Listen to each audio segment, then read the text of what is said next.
Hello, welcome to quite a special episode of Time Tunnelers. It's special for me because this is the first time I've been out and about as a time tunneler. I've come to somewhere in my local area. I live near Elton in southeast London, and I'm here in the footsteps of a hero of children's literature, Edith Nesbit. You might know her from books like The Railway Children, Five Children and It, The Phoenix and the Carpet. She was a writer for children who wrote at the end of the Victorian era and into the beginning of the 1900s, and she was as famous as any children's author living today, anyone you can think of. And she lived around here for quite a while, which is near where I live. So we're going to go on her footsteps. We're going to have a look at somewhere she used to live, and we're going to find a few places in the local area that might be connected to her. So enjoy the trip.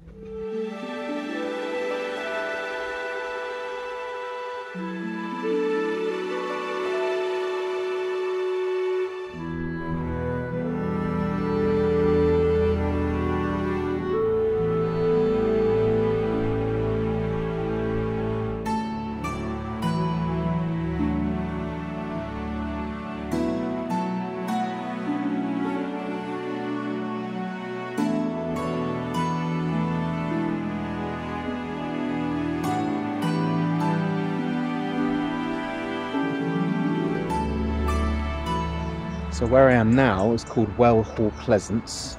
It's a sort of lovely park or garden just at the edge of Elton, the Elton station. Lovely place, lots of squirrels, lots of pigeons.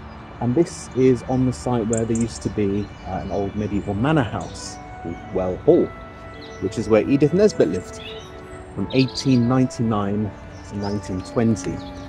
Now the manor house isn't here anymore, but there is a lovely Tudor building over here called the Tudor Barn, which is a restaurant, a place where people can go for events and things. And there's a plaque somewhere around here with Edith's name on it, so I'm going to see if I can find that now. So this is a lovely little find, not something I expected.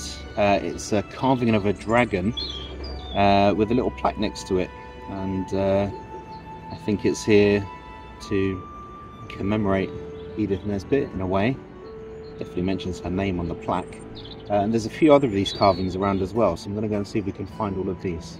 Well, these sculptures are definitely in honour of Edith Nesbit then, because this is a Samiad, and those of you who have read the book Five Children and It will know that a Samiad is a sand fairy which grants wishes to the children who find it.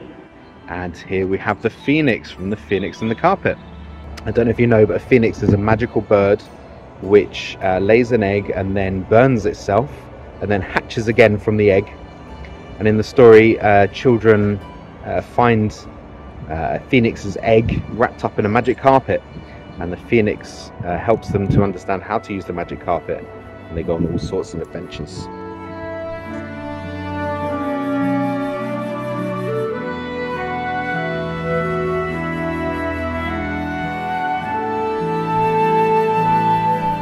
I think what's been really nice about coming here today is feeling a bit more in touch with an author that I've known for many years and whose books I've loved and whose books my children love, but actually coming to the place where they lived and knowing that she walked around here and that she saw these things and that, you know, she breathed this air somehow makes it very real to me. We're just going to go to one more place now, which has got some connections with her. There's a few streets and things around here named after her. But again, it's a place that I saw on a map and I had no idea it was there, so we're going to go and find it.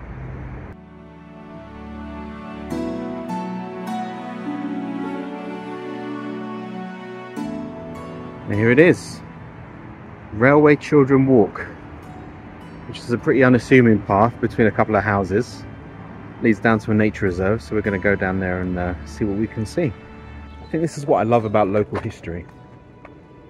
And finding out a little bit about your local area, is that sometimes it's not very much. It's just a sign or a path or a park or a little statue or one of those little blue plaques that tells you that someone famous lived there.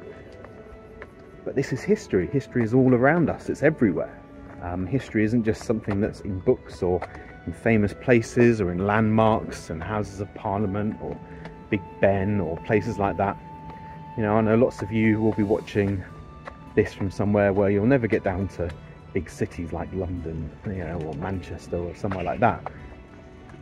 But you'll always be able to find some history in your local area, and you never know, it might be someone who's actually incredibly famous.